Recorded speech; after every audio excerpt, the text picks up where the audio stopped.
Good morning, class. I am Mr. Rumsey, and you are joining English American Style.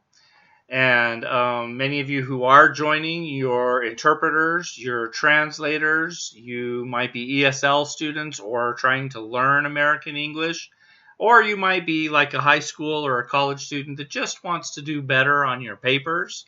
And so this is the place to come. We'll be talking about words and phrases that are commonly used in American English and how we use them, the meanings of them, and in hopes that you will be able to enhance your ability to incorporate these into your academic material or your day-to-day life.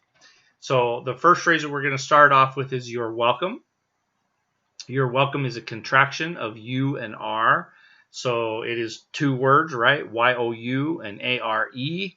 And how we would then contract them together is Y-O-U apostrophe R-E. So, which is kind of crazy when you think about it, because why don't I just have the A-R-E? The apostrophe takes the same space as the A, so it's like the same amount of space when you're writing it, but whatever. So, but you're welcome is something that is typically more commonly spoken than it is written. So let's talk about the writing portion of it for a minute. When you're going to write your welcome, you're probably writing it in something that is casual or informal. And in reality, it might be dialogue related. So maybe you're writing a little script, or you're writing a little short story, or maybe you're writing a book. And within the dialogue of the characters, somebody says you're welcome. And so then you would use the Y-O-U apostrophe R-E. That would be appropriate because, for example, if I said thank you and you responded you're welcome, it would be Y-O-U apostrophe R-E rather than the Y-O-U space A-R-E version of it, the you are welcome. However, if you're translating for like a technical manual, you would not typically use a contraction. So those of you who are writing, if you're making translations of works that are going from language to language, and they're technical manuals, or they need to be of a high register, which we'll talk about in some other video, you don't want it to be casual or informal, so you wouldn't use contractions. So now if you go back and replay this part of the video from the beginning until now, you're going to find out that I use contractions a lot when I speak, right? And so because we could already count a whole bunch of them that I've just used, and how interesting and fascinating that is. So feel free to rewatch this first part of the video while I then turn around and continue on. So again, when you're writing it, it's going to be casual in register, maybe informal in register, probably dialogue related for the most part.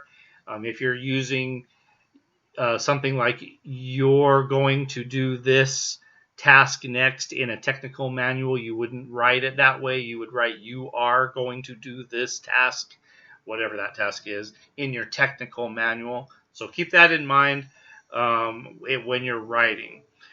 The pronunciation of your. So there's a lot of ways that Americans say it, and I say a lot of ways, and it's really a couple. And we might say you're welcome. And that your might sound like Y-O-R-E, right? Days of yore. It might sound like Y-O-U-R, like that is your puppy. But that what we pronounce it as you're welcome.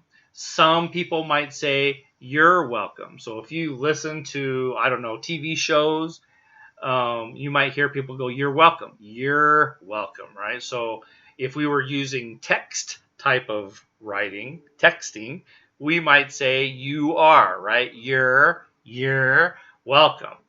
And so some of that will be regional throughout the country. Some might be individual, how an individual says it.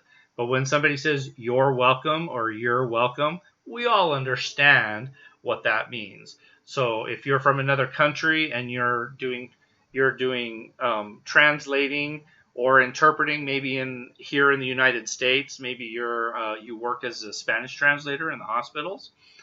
The doctor may say you're welcome, right? The Spanish patient might say thank you, and the doctor might say you're welcome or you're welcome. Either way, fine. So you'll understand that, and you might turn around and hear however the other person speaks and sort of mimic that your versus your. All right, let's see. So the most common use of you're welcome or you're welcome is to the phrase thank you, right? Somebody says thank you. Your response will be you're welcome. You're welcome. And so that's the most common use of you're welcome. But there are other ways that you might hear you're welcome or you're welcome. And that might be something like, if I were to say, you are welcome here on my channel, right? You are welcome here on my channel. Well, I'm not going to say you are welcome here on my channel. I'm going to say you're welcome here on my channel. So did I say you're or your? It don't matter. You're welcome here on my channel, right? Maybe I say something like, maybe you ask me, can I do that? And I'm like, you're welcome to do that. You are welcome to do that. You're welcome or you're welcome. You're welcome to do it. Go ahead. That's giving you permission to do something. You're welcome to go ahead. Would you like me to cook you dinner? You're welcome to make me dinner if you want to. All right. So you're also, by the way, you're welcome to leave comments below. You can talk about my pronunciation of your and your in the version of YOU''RE. Feel free to leave comments down below if you have another way that you sound you're welcome, maybe, and tell me where you're from in the United States. If you're from another country, congratulations. You can tell me where you're from too on how you pronounce you're welcome, the contraction, not that you are welcome. And so I would say you're welcome to leave comments below. You're welcome in those comments to ask about other words and phrases that you want to know about. You are also, I just said you are, and I should be going ahead and being consistent with my use of your or your. So you're welcome in those comments to also ask about other words and phrases that you want to know about. I may get to those in upcoming videos. It has been fun chatting with you, and I hope to see you again here. Feel free. You are welcome to click the like button. You are welcome. What am I doing? You are. What am I doing? You are. You're welcome to hit the like button. What should I be saying? Smack that like button. You're welcome to subscribe. And you're welcome to join me again on my next video and on whatever social medias you can find. And I shall talk to you soon. Class dismissed.